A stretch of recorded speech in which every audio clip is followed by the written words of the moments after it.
Good afternoon students, Tanushree miss here. आज आपण मराठीचा स्थूल वाचन म्हणजेच पूरक पठण बरोबर तुमच्या इंग्लिशमध्ये रॅपिड रीडिंग काझीरंगा हा लेसन करणार आहोत. बरोबर काझीरंगा म्हणजे काय? सेंच्युरीज आहे बरोबर, नॅशनल पार्क बरोबर. ह्याच्यामध्ये काय सगळे वेगवेगळ्या प्रकारचे प्राणी आहेत आणि त्या प्राण्यांबद्दलची माहिती आहे. इसमें सारे के सारा इंफॉर्मेशन किसके लिए है? पूरे के पूरे एनिमल्स का इंफॉर्मेशन है इसमें. ओके. और वहाँ की भौगोलिक परिस्थिति यानी वहाँ का क्लाइमेट, वहाँ का आने वाला मतलब वहाँ पे कैसे दिन में भी रात के जैसा अंधेरा छा जाता है, ये सब कुछ इसके बारे में लिखा हुआ है. लिखा है वसंत अवसरे यांनी बरोबर. प्रस्तुत पाठात लेखकांनी काझीरंगा अभयारण्य, अभयारण्य मतलब सँच्युरीज, जंगल सफारीचे वर्णन केले. जंगल सफारी मतलब ओपन जीप में वो लोग बैठते हैं और पूरे के पूरे जंगल की क्या करते हैं, सैर करते हैं.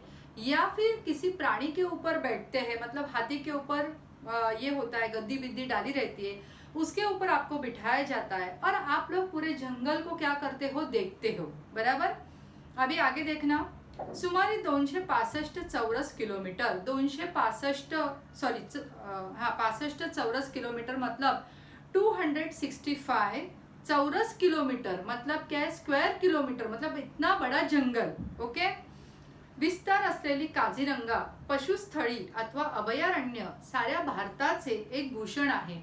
सारे पूरे भारत में किधर भी आपको इतने विविध पशु पक्षी नहीं देखने को मिलेंगे. इतने वहाँ पे विविध पशु पक्षी प्राणी आपको उस सेंचुरीज में जाने के बाद देखने को मिलते हैं. So it is called as the bhushan. भूषण यानी क्या, कोई ऑर्नामेंट जैसे डालने के बाद हम लोगों को अच्छा फील होता है. उसी तरह से एक तरह का ये क्या है, अभयारण्य मतलब भारत के लिए एक ऑर्नामेंट है और वो इतना अच्छा ये है, सिंबल है कि पूरे वर्ल्ड में भारत का इसमें कितना नंबर लगता है वो आगे आप देखो बराबर. एक आफ्रिका सोडल्यास इतके विविध आणि असंख्य पशुपक्षी आसाम शिवाय जगाच्या पाठीवर इतरत्र कुठेही आढळत नाही. मतलब क्या है, काझीरंगा ये जो सेंचुरीज है वो कहाँ पर है, समझ में आया आपको, आसाम में है. ओके. इतकेच नव्हे तर आसाम मध्ये वावरणारे मतलब वहाँ पे रहने वाले काही काही प्राणी जगाच्या पाठीवर दुसरीकडे कुठेच आढळत नाही. वहाँ पे मतलब यहाँ पर जो प्राणी है, एनिमल्स है, वो पूरे के पूरे वर्ल्ड में भी आपको नहीं मिलेंगे. हुलॉक नावाचा एक पुच्छविहीन वानर मतलब क्या है, हुलॉक ये जो एक क्या है, मंकी की जो स्पीशीज है उसका नाम है. और वो जात कहाँ पे भी पुच्छविहीन मतलब उसको टेल नहीं है. पुच्छ का मतलब टेल, विहीन का मतलब नहीं होना, तो वो टेल उसको नहीं है, मतलब it just like human being. समझ में आया. लेकिन वो कैसे, मंकी की तरह उसका फेस है, उसके मतलब 4 पैर है, वो कभी कभी ऐसे पैर के ऊपर ही, मतलब सारे के सारे उसमें कैरेक्टरिस्टिक्स मंकी के जैसे है, लेकिन उसको टेल नहीं है जैसे ह्यूमन बीइंग को नहीं होती है. समझ में आया. त्या वानराला काय म्हणतात, हुलॉक. उसका प्रॉपर नाउन क्या है, हुलॉक. ध्यान में रखना. वानर फक्त आसामात आढळतो, पूरे वर्ल्ड में वो किधर भी नहीं है, सिर्फ और सिर्फ इंडिया में है. भारताच्या इतर कुठल्याही प्रांतात त्याची वस्ती नाही मतलब वो दिखता नहीं है. त्याचे हुलॉक हे नाव त्याच्या आवाजावरून पडले. मतलब क्या है, वो उसका जो साउंड निकलता है मुंह से, उस साउंड से उसका नाम क्या रखा है, हुलॉक. अभी देखो कावड़ा क्या करता है, काव काव, तो उसका नाम कावड़ा बराबर. चिव चिव तो उसका नाम चिमनी. वैसे ही उसका जो मुंह से आवाज निकलता है वो उस टाइप का होगा, इसीलिए उसका नाम क्या है, हुलॉक. ओके. अभी ये हुलॉक के बारे में हो गया. दूसरा देखना. आसाम से वैशिष्ट्य दाखवणारा दूसरा प्राणी म्हणजे एक शिंगी गेंडा. एक शिंगी गेंडा मतलब यहाँ पे उसका चित्र दिया है. शिंगी मतलब क्या है, हॉर्न. मतलब क्या, उसके नाक के ऊपर एक ही सिंग होता है बराबर, इसीलिए उसको एक सिंगी गेंडा कहते हैं. गेंडा यानी राइनोस बराबर. राज्याचे प्रतीक, ये भी उनके राज्य का क्या है, सिंबल. मतलब क्या है, उनका एक मेन, हम लोगों को कैसे जैसे राष्ट्रीय पक्षी मोर बराबर, आपल्या देशाचा राष्ट्रीय प्राणी वाघ, वैसे ही आसाम का राष्ट्रीय प्राणी ये पूछा गया तो क्या आता है, एक शिंगी गेंडा. ओके. आसामात ठिकठिकाणी त्याचे पुतळे उभारलेले असतात. पुतळे मतलब स्टैच्यू. ये सारे के सारे लाइंस आपको एक शिंगी गेंडा के शॉर्ट नोट्स में डालने हैं, सो बी केअरफुल. कुणी म्हणेल हा अगदी निर्बुद्ध प्राणी एखाद्या राज्याचे प्रतीक म्हणून का पसंद केला जावा. निर्बुद्ध मतलब क्या है, उसको जरा भी अक्ल नहीं है, तो ये प्राणी क्यों राष्ट्रीय प्राणी का उसको नाम मतलब ये दिया गया, सम्मान दिया गया है. देखो, पण प्रथम दर्शनी वाटतो तितका हा प्राणी टाकाऊ नाही. जैसे आपको देखकर ही लगता है कि क्या है इसमें, ऐसा वो प्राणी में अगर आप उसके बारे में इंफॉर्मेशन कलेक्ट करोगे तो वो प्राणी ऐसा नहीं है. देखो, कोणीतरी इंग्रजी कवीने गेंड्यावर एक लहानशी कविता करून तो माणसापेक्षा कसा श्रेष्ठ आहे ते दाखवले आहे. किसी एक इंग्लिश पोएट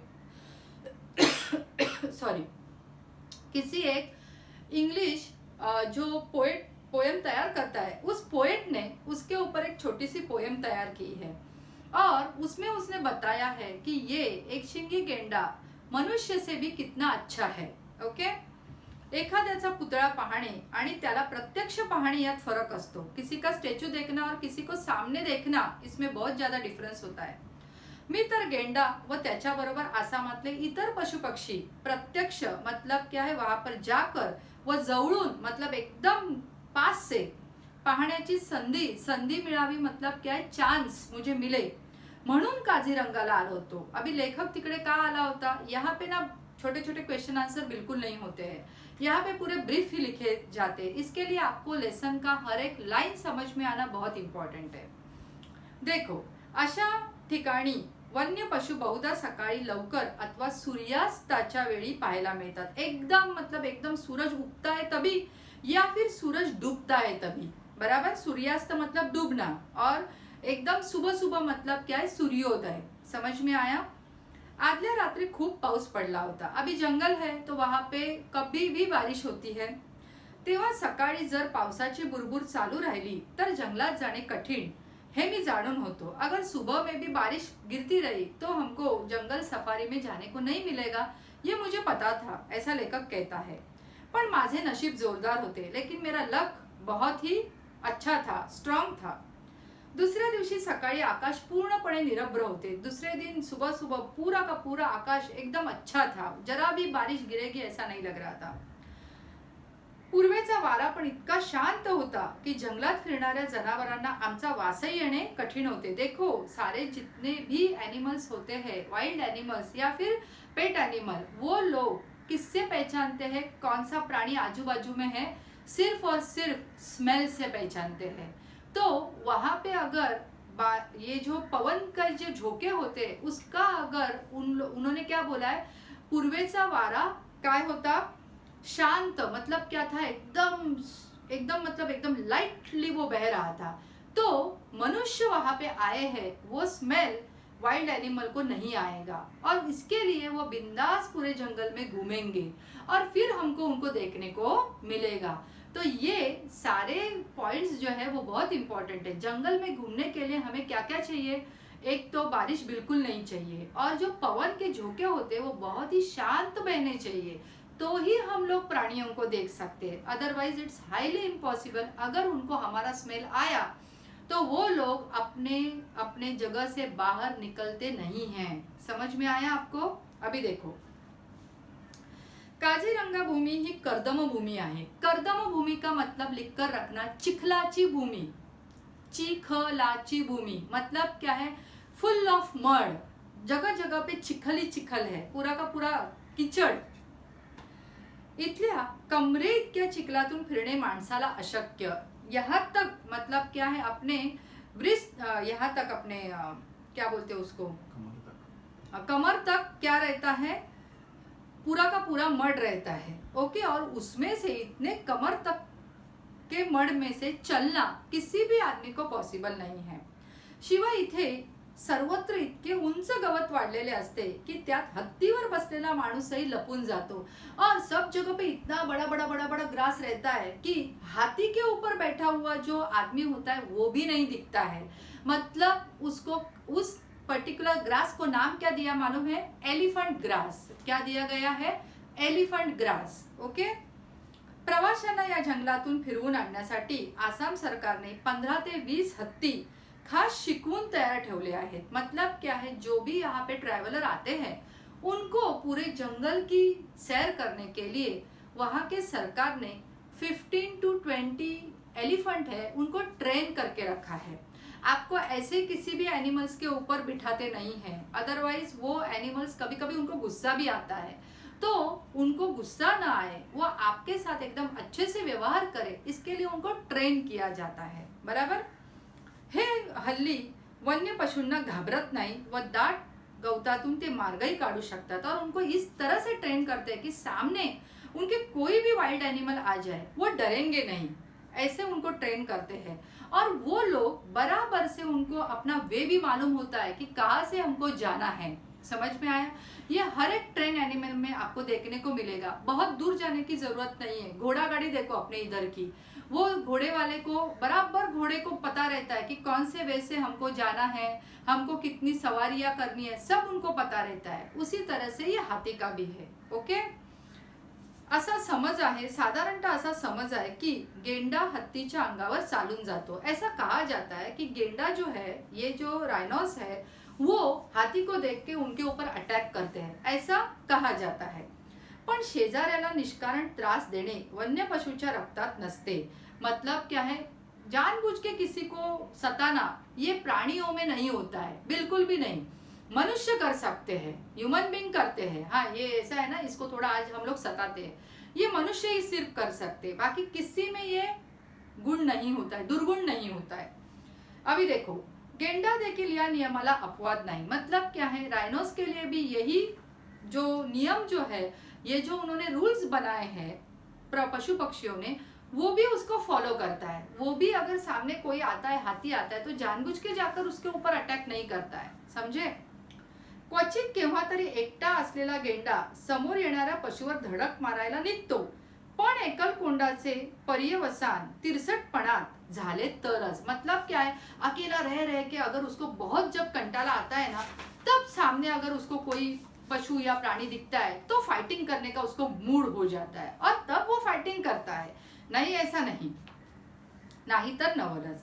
जगातील प्रचंड काय प्राण्यात, प्रचंड काय मतलब बहुत हट्टा कट्टा प्राणी, एकदम प्रचंड काय प्राण्यात भारतातील एकशिंगी गेंड्याचा 4था नंबर लागतो। मतलब जो भी जितने भी वर्ल्ड में हट्टे कट्टे और बड़े बड़े प्राणी हैं, उसमें वन हॉर्न राइनोस का 4th नंबर लगता है। ओके, पहले तिघांमध्ये अफ्रीकी हत्ती के जो कान होते हैं और उनके जो सूंड और वो बाकी का जितना भी ये होता है ना, ऊपर का मुंह का जो पार्ट होता है वो बहुत ही बिग होता है और उनका हाइट भी बहुत बिग होता है। उसके बाद भारतीय हत्ती व आफ्रिकेतील सफेद गेंडा। देखो पहले 3 कौन है, सबसे पहले वाला है अफ्रीकन हत्ती, बाद में अपने इंडिया के हाथी, और उसके बाद अफ्रीकेतील सफेद गेंडा। मतलब गेंडा में भी 2 कलर होते हैं, एक ब्लैक और एक व्हाइट। तो व्हाइट कलर का होता है वो अफ्रीका में पाया जाता है, वो 3rd नंबर पे, और 4th नंबर पे ब्लैक कलर का होता है जो भारत में पाया जाता है। समझ में आया? 4 नंबर कैसे हैं?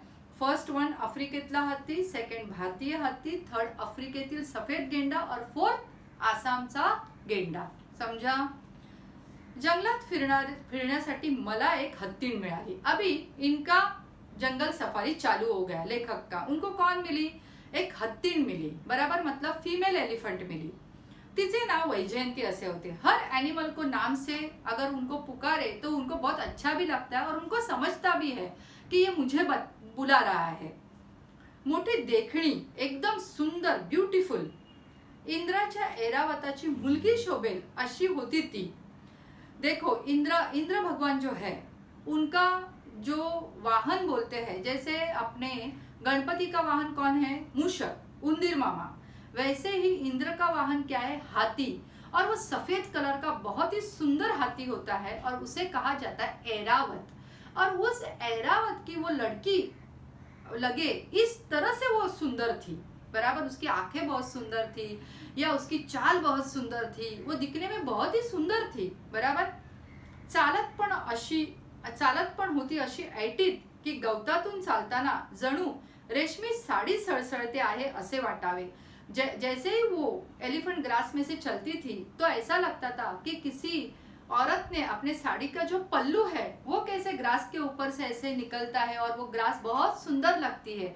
आप लोगों ने बहुत बार ये पिक्चर में देखा होगा कि जो भी हीरोइन होती है उसका जो पल्लू होता है वो ग्रास के ऊपर से जाता है तो वो कितना सुंदर दिखता है वो दृश्य। उसी तरह का दृश्य वहां पे लेखक को भी प्रतीत हुआ जब वो एलिफेंट ग्रास में से चलती थी। बराबर। निघाल्यापासून थोड्याच वेळात ती जरा उघड्या ठिकाणी आली, मतलब जहाँ पे कुछ भी ग्रास बीस नहीं था, बराबर, या फिर थोड़ा कम ग्रास था। ओके। आणि माहुताने खून केल्याबरोबर ती उभी राहिली। माहुत मतलब हर ओनर, बराबर, मतलब जो उसको इंस्ट्रक्शन देता है कैसे जाना है, कहाँ पे रुकना है, वो। खून केल्यावर मतलब क्या, उसको इशारा किया, खून करणे म्हणजे इशारा किया कि अभी रुक जाना। समोरच आमच्या जवळ एक गेंडा अगदी निश्चल उभा होता। सामने देखा तो क्या, एक शिंगी गेंडा वहां पे खड़ा था। चिलखत घालून पहाऱ्यावर उभ्या असलेल्या एखाद्या विशालकाय योद्ध्यासारखा। चिलखत मतलब क्या है ना, आर्मर जो बोलते हैं ना, वो अपने लड़ाई के लिए जो लोग जाते हैं तभी वो पूरे के पूरे लोखंड का आर्मर डालते हैं अपने शरीर के ऊपर, बराबर। तो वो जो होता है वो आपने पद्मावती में देखा होगा कि वो लड़ने के लिए जाता है जब, तभी वो कैसे सब कुछ डालता है, ऊपर टोपी डालता है लोखंड की, फिर लोखंड का ही पूरा का पूरा पहराव करता है, उसको बोलते हैं चिलखत। चिलखत घालून उभा असलेल्या एखाद्या विशालकाय योद्ध्यासारखा। विशालकाय मतलब वापस बहुत ही हट्टा कट्टा, योद्धा मतलब क्या, लड़ाई पे जाने वाला शूरवीर सिपाही, इसके तरह वो खड़ा था एकदम। कौन, एक शिंगी गेंडा, बराबर। जराशी मान हलवून त्याने आमच्याकडे पाहिले व मनात नक्की केले की आपली जागा सोडून पुढे मागे होण्याची जरूरी नहीं। उसने एक नजर हमको देखा और उसको लगा कि हम लोग उसको कोई भी हानि नहीं पहुंचाएंगे, सिर्फ उसके फोटो निकालेंगे और हम लोग चले जाएंगे। ये जब उसको लगा तब वो बिल्कुल भी हिला डुला नहीं। त्याचा फोटो घेण्याची माझी मनीषा मतलब इच्छा, मेरे मन में जो इच्छा थी, जाणून माहुताने हत्तीणीला चुचकारत उभी केली।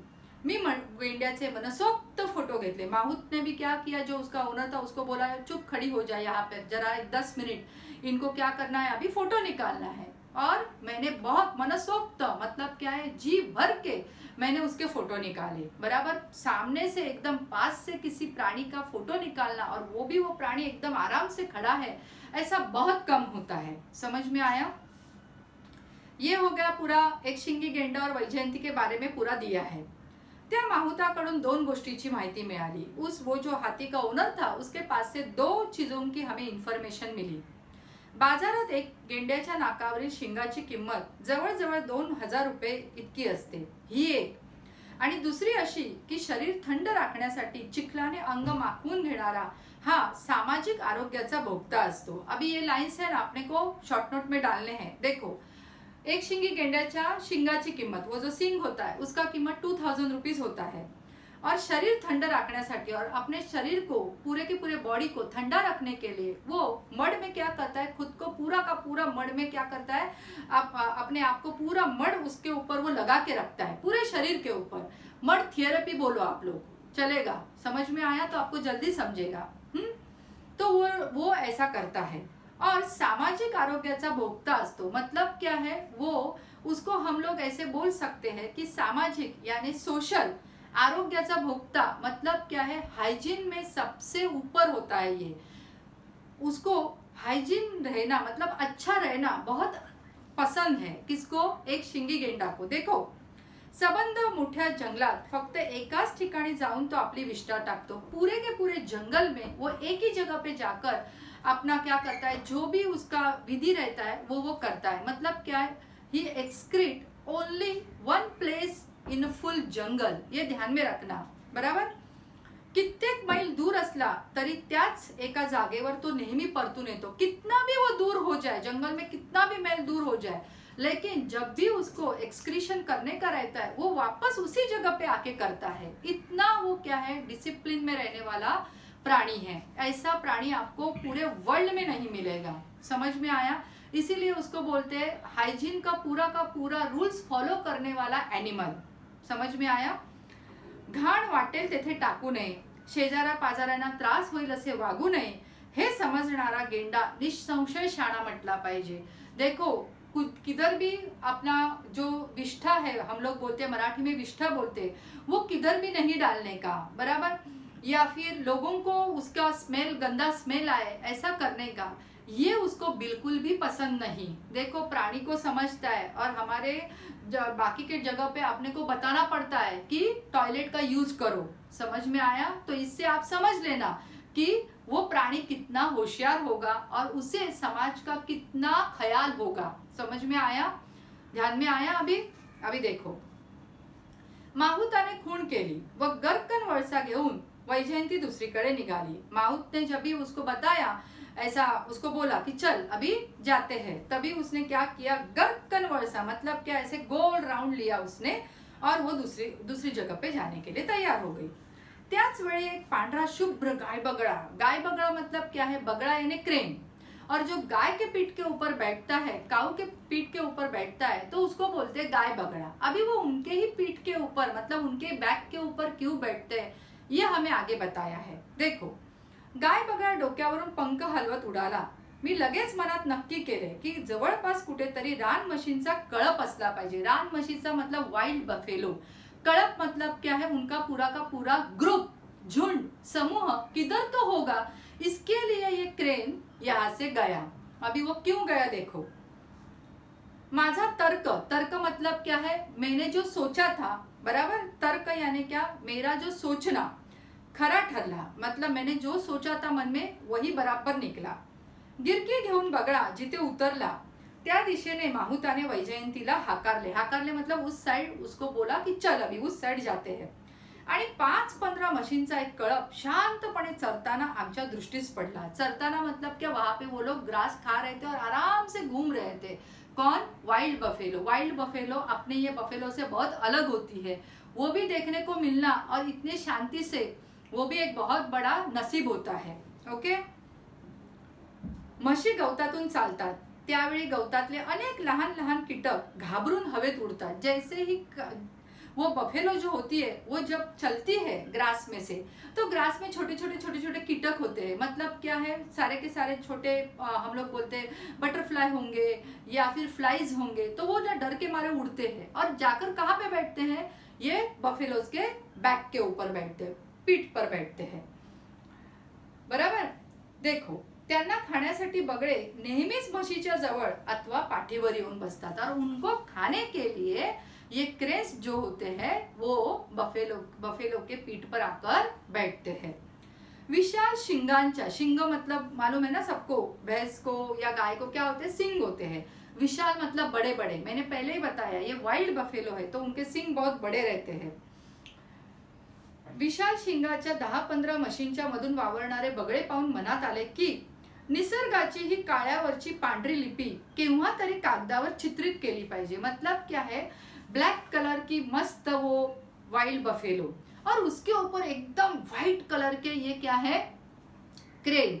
दिखने में ब्लैक एंड व्हाइट इतना सुंदर दिख रहा था, नेचर का जो ये जादू था वो इतना सुंदर दिख रहा था कि लेखक के मन में आया कि कभी तो इनका हमें क्या करना चाहिए, चित्र बनाना चाहिए, कैनवास पे उतारना चाहिए। समझ में आया? आसामी जंगलातल्या या रान म्हशींची शिंगे दिसायला मोठी, सुंदर आणि विशाल अर्धचंद्राकृति असतात। एकदम उसको शेप होता है अर्धचंद्राकृति, मतलब सेमी सर्कल शेप में जो मून शेप होता है वैसे वो एकदम सुंदर होते हैं। समझ में आया? ऐसे ऐसे और ऐसे होता है। ओके, हत्तीपेक्षाही उंच असलेला एलिफेंट ग्रास, मैंने स्टार्टिंग में ही बताया, इतना जो बड़ा बड़ा ग्रास होता है that is called elephant grass. मधून चिखल तुडवत माहूताने वैजयंतीला पुढे काढली। चिखल तुडवत मतलब चिखल से ऐसे ठप ठप ठप ठप करके वो आगे आई। थोड़े अंतर चालून झाल्यावर मध्येच थांबून तिने सोंड वर केली। उसने अपनी जो सूंड थी वो ऐसे ऊपर की जोर से आणि तुतारी सारखी दीर्घ किंकाळी फोडली। मतलब क्या है, शी ट्रम्पलेट शाउटली, मतलब जोर से आवाज किया उसने, जैसे कि कोई तुतारी बजाता है। मतलब क्या है, हम लोग शादी में जैसे वो बैंड बाजा बजता है, इतने जोर से उसने आवाज किया। मला वाटले काहीतरी संकट है, मुझे लगा बाप रे कुछ ना कुछ तो आगे जाकर कुछ तो बहुत बड़ा भयानक होगा। माहुताने इकडे तिकडे नजर फिरवली आणि हत्तीणीला पुढे चालण्याची सूचना केली. उसने देखा इधर उधर ऐसे ऐसे और उसको बोला डर मत, कुछ नहीं है, आगे जाते हैं. सावधपणे पावले टाकत, लेकिन फिर भी उसको कुछ तो ऐसा लगा था, इसके लिए उसने आहिस्ता आहिस्ता अपने कदम रखे. गवतातून चालत ती डबक्यापाशी आली. डबक्यापाशी मतलब एक जगह पे है ना कीचड़ का पॉन्ड था, वहां पे आई. डबक्याच्या काटावर एक हरिण मरून पड़े होते. मतलब क्या है, वहां पे एक डियर था, वो मर गया था और वो उसका जो स्मेल था एकदम से स्ट्रॉन्ग स्मेल मरे हुए एनिमल्स का, वो उसको आया. इसके लिए उसने क्या किया, जोर से आवाज किया. हत्तीने पुन्हा एक किंकाळी फोडली, ट्रम्पलेट शाउटली आणि तोंड हवेत फिरवून चारी दिशेने वास घेतला. अभी क्यों वो बास ले रही थी, ताकि आजू बाजू में ये प्राणी का शिकार करके कोई और एनिमल वहां पे छुपा हुआ है, ऐसा उसको लगा. जणू काही मृत्यूचे पावले आजूबाजूला कुठेतरी रेंगाळत आहेत. मतलब क्या है, कोई तो ऐसा प्राणी है, टाइगर, लायन, ऐसा कोई तो है जो क्या कर सकता है और एक बार किसी को क्या कर सकता है, हानि पहुंचा सकता है. याचा ती मागोवा घेत होती. मतलब वो ऐसा ढूंढ रही थी, शायद कोई है. माहुताने वैजयंतीला जरा खाली वाकायला लावले आणि आपल्या सोबत्याला खाली उडी मारायला सांगितली. अभी ये इतना डर गई थी, इसके लिए उसने क्या बोला, वो हर ओनर मतलब उसका एक ओनर भी था और उसके साथ और एक आदमी रहता है, उसको बोला कि तू जरा नीचे जाकर देख. त्या सोबत्याने खाली उतरून हरणाच्या प्रेताचे नीट निरीक्षण केले. प्रेत मतलब क्या, डेड बॉडी. उसका उसने निरीक्षण मतलब क्या है, बराबर से इन्वेस्टिगेशन किया. कुठल्या तरी प्राण्याने छातीत शिंग खुपसून त्याची हत्या केली होती. मतलब क्या है, कोई तो प्राणी था जिसको सिंग थे, उसने उस डियर को मार दिया था. बराबर. किती नाजूक सुंदर जीव, कितना ब्यूटीफुल वो एनिमल था.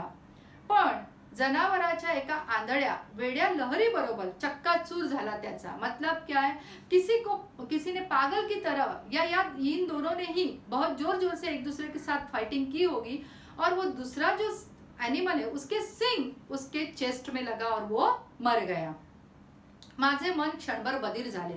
देखो, कोई भी मरा हुआ एनिमल हम लोग इतना सुंदर देखते हैं ना, तो अपने मन को भी क्या होता है, बहुत तकलीफ होती है. वैसे ही लेखक के मन को भी हुई. काझीरंगाचा विस्तीर्ण वनप्रदेश तुडवत, मतलब क्या है, चलकर. तुडवत मतलब उस हाथी ने सब जगह से उनको घुमाया आणि भिजलेल्या वाऱ्यावर मंद मंद गतीने तरंगत गिरक्या घेणारा जमनीचा व गवताचा वास हुंगत वैजयंती प्रवासी बंगल्याच्या दिशेने चालू लागली. पूरा का पूरा जंगल घूमकर आने के बाद वो एकदम आहिस्ता आहिस्ता जो भी उसके पास मतलब जो लहरें थी हवा की, उसका आनंद ले लेकर वो कहाँ पे जाने लगी, अभी रेस्ट हाउस की तरफ बढ़ने लगी. का कोण जाणे, पण वाटेत ती पुन्हा थबकली. क्या मालूम क्या हो गया, वापस वो रुक गई. आणि त्याच वेळी समोरून हरणांचा एक कळप उड्या मारत मारत पळत गेला. और तभी हमारे सामने से एक डियर जो थे, पूरा का पूरा झुंड डियर का, मस्त एकदम से ऐसे ऐसे ऐसे ऐसे लॉन्ग जंप करते हुए निकल गया. त्या हरणांकडे पाहून एका विलक्षण समाधानाने माझे मन भरून आले. उनको देखकर मुझे थोड़ा एकदम अच्छा लगा, सॅटिस्फाय हो गया मैं. त्यांचा तो कळप सारंगाचा आहे असे मनाला वाटून गेले. किंचित काळसर अंगावर अस्पष्ट पांढुरके ठिपके असलेल्या हरणांना संस्कृत भाषेत सारंग म्हणतात. हरिण के ना 2-3 टाइप होते हैं. तो डार्क कलर के जो होते हैं उसको हम लोग डियर बोलते हैं. थोड़े से फेंट और उसके ऊपर बड़े बड़े व्हाइट कलर के जो स्पॉट होते हैं उनको हम लोग सारंग बोलते हैं. बाद में थोड़ा सा ब्लैकिश कलर उसमें होता है और उसके सींग बहुत ही ज्यादा सुंदर होते हैं, उसको हम लोग काळवीट बोलते हैं. समझ में आया. अलग अलग टाइप के हरिण के भी बहुत सारे टाइप्स है. तो यहाँ पे उनको क्या लगा, सारंग. सारंग ये प्रॉपर नाउन है, वन टाइप ऑफ डियर. समझ में आया. अभी देखो, या हरणांचा कळप वेगाने जातो, ये बहुत ही स्पीड से जाते हैं. त्यावेळी एखादा काळा पांढरा ढग वाऱ्यावर तरंगतो आहे असे वाटते. ऐसा लगता है जैसे कि काला पांढरा ब्लैक एंड व्हाइट कलर के जो क्लाउड्स होते हैं वो कैसे फटाक से आकाश में से चले जाते हैं, अपने को समझता भी नहीं है, वैसा लगता है. ढगाला ही संस्कृत भाषेत सारंग हे नाव आहे और उनको उसी के साथ कंपेयर क्यों किया गया, क्योंकि क्लाउड जो होते हैं ब्लैक एंड व्हाइट कलर के उसको संस्कृत में सारंग बोलते हैं और इसीलिए इस टाइप के डियर को भी सारंग कहते हैं. समझा अभी आपको. अभी आगे देखना. वैशाखातल्या पांढुरक्या ढगासारखे क्षणाक्षणाला वेगवेगळे रूप घेणारे मन तिथे घोटाळत असताना वैजयंती काझीरंगाच्या कडेला येऊन उभी राहिली। प्रवासी बंगला तेतून जवळच होता और ऐसा मेरे मन में बहुत सारे ख्याल आ रहे थे और तभी वैजयंती का क्या हो गया, पूरा का पूरा जंगल घूम के हो गया था। वो एक जगह पे आके खड़ी हो गई थी। क्यों? क्योंकि वहां से हमारा जो रेस्ट हाउस था वो बहुत ही पास था। इस तरह से पूरे के पूरे लेसन में उन्होंने वर्णन किया है एक शिंगी गेंडा कैसे होता है, वैजयंती किस तरह से पूरे जंगल में घूमी, गाय बगड़े क्यों वहां पे आए, उन्होंने रानमछी के ऊपर ही क्यों अपना डेरा जमाया, ये सब कुछ बताया। रानमछी के बारे में भी सब कुछ बताया गया है कि त्यांची शिंग मोठी विशाल अर्धचंद्राकृति यानी सेमी सर्कल शेप में जो मून होता है वैसे, इस तरह से बहुत सारे प्राणियों का यहाँ पे वर्णन किया गया है और साथ में वहाँ की क्लाइमेटिक कंडीशन भी बताई गई है। बड़े बड़े ग्रास है, उसको एलिफेंट ग्रास बोलते हैं। काजीरंगा का मतलब क्या है, कर्दम भूमि यानी क्या है, चिखलाची भूमि, सब जगह पे कीचड़ी कीचड़ और कम नहीं कमर तक का कीचड़, और उसमें से चलना किसी भी आदमी के लिए हाईली इम्पॉसिबल रहता है और इसीलिए वहाँ पे जीप नहीं होती है, वहाँ पे एलिफेंट ही होते हैं जो अपने को ये पूरे जंगल में घुमाकर लाते हैं। समझ में आया आपको लेसन क्या है, कैसा है? ओके, अभी उसके ऊपर के शॉर्ट नोट ये वो हम लोग कर लेंगे। Okay, bye.